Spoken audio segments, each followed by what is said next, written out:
నమః. హరి ఓం.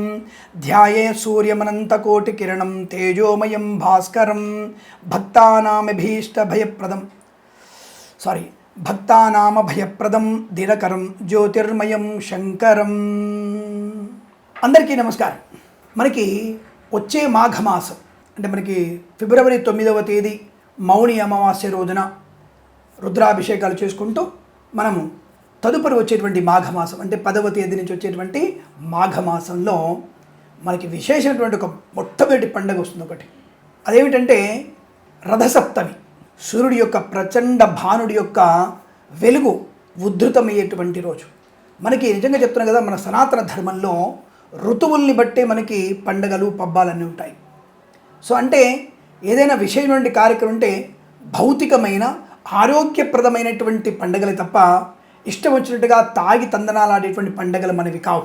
ప్రకృతితో మమేకమైనవి, జనజీవనం యొక్క ప్రభావితాన్ని మనము ముందుకు తీసుకెళ్ళగలిగేటువంటి అవకాశం కలిగినవి, ఆరోగ్యప్రదమైనటువంటివి పండుగలు. అందులో మనకి ఇప్పుడు వచ్చేటువంటి పండుగ రథసప్తమి. అదే రోజు మనకి భీష్మాష్టమి కూడా ఉంది. అంటే మనకి ఈ యొక్క రథసప్తమి రోజునే భీష్ముడి యొక్క పండుగ కూడా మనకు ఆ రోజు కనబడుతోంది. అంటే ఏమిటి ఇక్కడ విశేషం ఏమిటి? రథసప్తమి గురించి చెప్పుకుందాం. రథసప్తమి అంటే మనకి సూర్యుడి యొక్క 7 గుర్రాలని అధిరోహిస్తూ తన యొక్క ప్రచండ భానుడి యొక్క కిరణాలని విస్తరింపజేస్తూ రేపు వచ్చేటువంటి పంటలకి సుభిక్షితమైనటువంటి పంటలు పండడానికి కారణభూతుడయ్యేటువంటి రోజు. అంటే ఒక రకంగా రైతులకి చాలా ముఖ్యమైనటువంటి రోజు. అలాగే మనకి జ్యోతిష్య ప్రధానాంశంగా ఇప్పుడు మనకి రవి శనులు కలిసి ఉన్నారు. ఎక్కడ? కుంభరాశిలో. ఈ మకర కుంభ మీన రాశుల వారు కూడా ఈ రథసప్తమి రోజు కార్యక్రమాన్ని మనం తప్పకుండా ఆచరించాలి. మనం చాలామంది రథం ముగ్గు వేస్తారు. మొన్న సంక్రాంతికి రథం ముగ్గులు వేసినట్టుగానే ఈరోజు కూడా సూర్యునికి 7 గుర్రాలతో ఉన్నటువంటి రథం ముగ్గు వేసి సూర్యుని ఆవాహనం చేసుకుంటూ ఆహ్వానిస్తూ ఆయనకి మనం చేసే పూజలు ఆరోగ్యం భాస్కరాదిచ్చేత్. కాబట్టి భక్తుల యొక్క సంపూర్ణమైనటువంటి ఆరోగ్యాన్ని ప్రసాదించేవాడు సూర్యుడు కనుక మనం ఆ రోజున సూర్య భగవానునికి పూజాధికాలు చేసుకోవాలి. ముఖ్యంగా ఈరోజు మనకి చిరుధాన్యాలతో, రేగుపళ్ళతో, తెల్ల జిల్లేడు ఆకులతో, చిక్కుడు ఆకులతో మన స్వామివారిని పూజించాలి. స్వామివారికి కథ కూడా ఉంది ఒకటి. ఆ కథను కూడా మనం వినాలి. ఆ సూర్యదేవుని యొక్క అనుగ్రహం పొందుకుంటే సమస్త దేవుళ్ళ యొక్క అనుగ్రహం పొందుకున్నట్టే. మరి అలాంటప్పుడు అభిషేకాలు ఇవన్నీ చెప్తున్నారండి అంటే ఒక్కొక్క ప్రాంతంలో ఒక్కొక్క సమయంలో ఒక్కొక్క దేవుణ్ణి ఆరాధించడం వల్ల మనకి కలిగేటువంటి పుణ్య ఫలితము. ఆ దేవుడి పేరు చెప్పుకొని మనం ఆరోగ్యవంతమైనటువంటి స్థితి కొరకు, ఆర్థిక లాభం కొరకు ఆయా దేవుళ్ళకి ఆయా సమయాల్లో పూజ చేసుకునే విధానమే. ఇప్పుడు మనకి మాఘమాసంలో వచ్చేటువంటి శుక్లపక్షంలో వచ్చినటువంటి సప్తమి రథసప్తమి, భానుసప్తమి అని కూడా అంటారు దాన్ని. ఒక్కోసారి విశేషంగా ఆదివారం వస్తుంది, అది ఇంకా అద్భుతమైనటువంటిది. ఈరోజు మనము సూర్యుడి యొక్క ప్రీతి కొరకు గోధుమలు దానం చేయాలి, ఎర్ర వస్త్రాన్ని దానం చేయాలి. అలాగే మేక పాలతో కానీ ఆవు పాలతో కానీ మనము ఆ యొక్క సూర్య భగవానుని అభిషేకం చేయించాలి. సూర్యునికి మనము అర్ఘ్యం వదిలిపెట్టాలి సూర్యోపస్థాన మంత్రాలతో. అది సూర్యోదయ కాలంలో చేయాలి. తప్పకుండా మనం ఆ రోజు కనుక కొన్ని నీళ్లు తీసుకొని సూర్యునికి మనము సమర్పణ చేస్తే, అర్ఘ్యమిస్తే ఆయన ఆరోగ్యాన్ని కలిగిస్తాడు. ఇది ఒక మనకి దైవికమైన ప్రక్రియ. మరి శాస్త్రీయ పదంగా ఏం తెలుసా, మనము చేసేటువంటి రథసప్తమి రోజున చేసేటువంటి ఈ అర్ఘ్యము మనము ఇంటి ప్రాంగణంలోకి బయటికి వెళ్ళి సూర్యుని కాంతి మన మీద పడుతున్నప్పుడు సూర్యోపస్థాన మంత్రాలు చెప్పుకుంటూ, సూర్యుని అష్టోత్తరాలు చెప్పుకుంటూ కనీసం ఒక 10 నిమిషాలు మనము సూర్యుని ముందు నిలబడితే సూర్యుని కాంతి మన చర్మం మీద పడి మనకి డి విటమిన్ వృద్ధి పొందుకుంటుంది. ఇంకా మొన్నటిదాకా చలి వాతావరణంలో మన శరీరం కదా కుచించుకుపోయింది కదా, అంటే శరీరం కొద్దిగా ఇబ్బంది కలిగే ప్రభావం కలిగి ఉంది కదా. మరి అటువంటి శరీరాన్ని మళ్ళీ మనం అనుకూలవంతమైన చైతన్యవంతమైనటువంటి స్థితి పొందుకోవాలనుకుంటే శరీరంలో మనకి ఎక్కడో ఒక దగ్గర సూర్యుని కాంతి మనకు కావాలి. సైంటిస్ట్ ఒప్పుకునే విషయమే.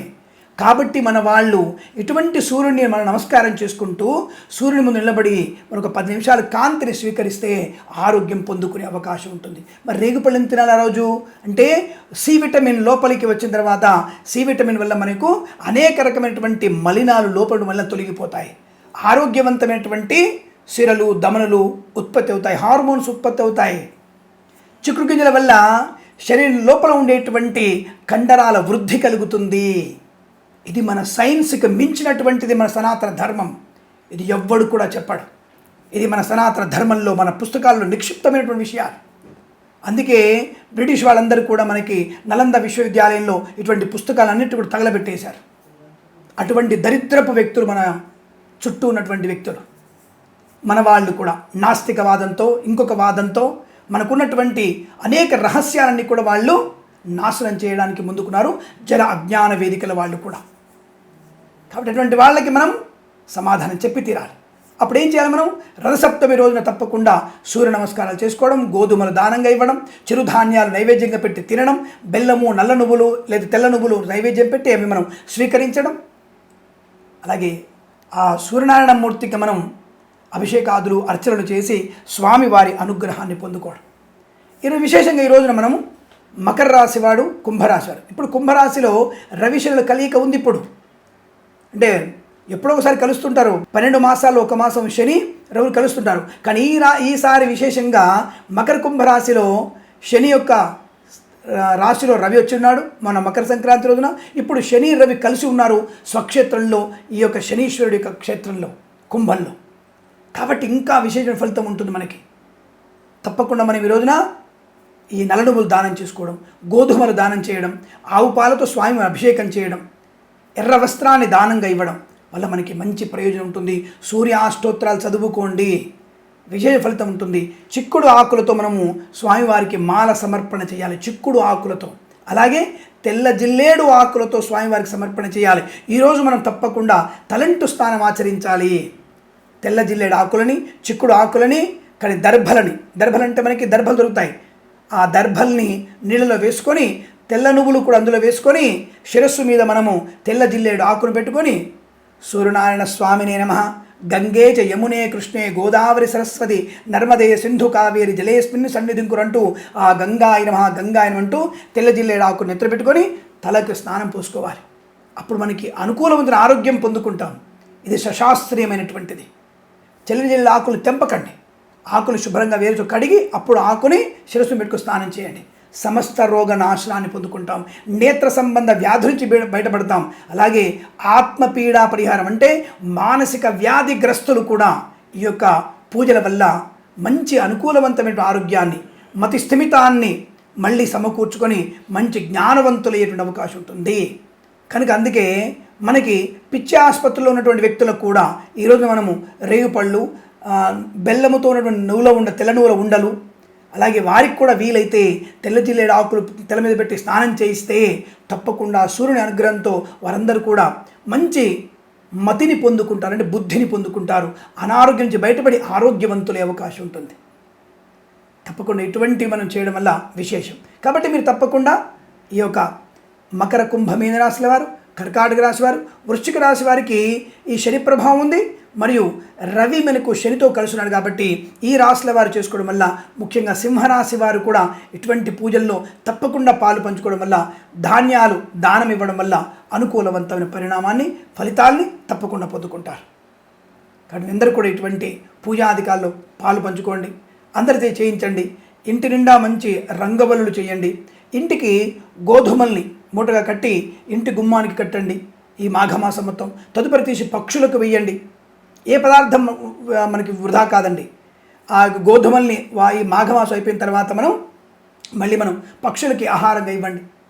మంచి ప్రయోజనం ఉంటుంది. ఇలా చేయండి. తప్పకుండా మీకున్నటువంటి గ్రహ పీడా పరిహారాన్ని, జాతకున్నటువంటి సమస్త దోష నివృత్తిని పొందుకొని ఆనందమయ జీవనాన్ని పొందుకుంటారు. మీరు ఇటువంటి ప్రయత్నాలు చేయండి. భౌతిక, శారీరక, మానసిక ఆనందాన్ని పొందడానికి సూర్యనారాయణ స్వామిని తప్పక పూజించండి. అనుకూలవంతమైన శుభ పరిణామాలు పొందాలని కోరుకుంటూ సర్వేజన సుఖినో భవంతు. ప్రేమతో మీ కిరణ్ శర్మ. ఇటువంటి శుభకరమైన విశేషాల గురించి మీరు మన ఛానల్ని, ఆస్ట్రో సిండికేట్ ఛానల్ని సబ్స్క్రైబ్ చేసుకోండి. 10 మంది చేత సబ్స్క్రైబ్ చేస్తారని కోరుకుంటూ శుభమస్తు. నమస్కారం.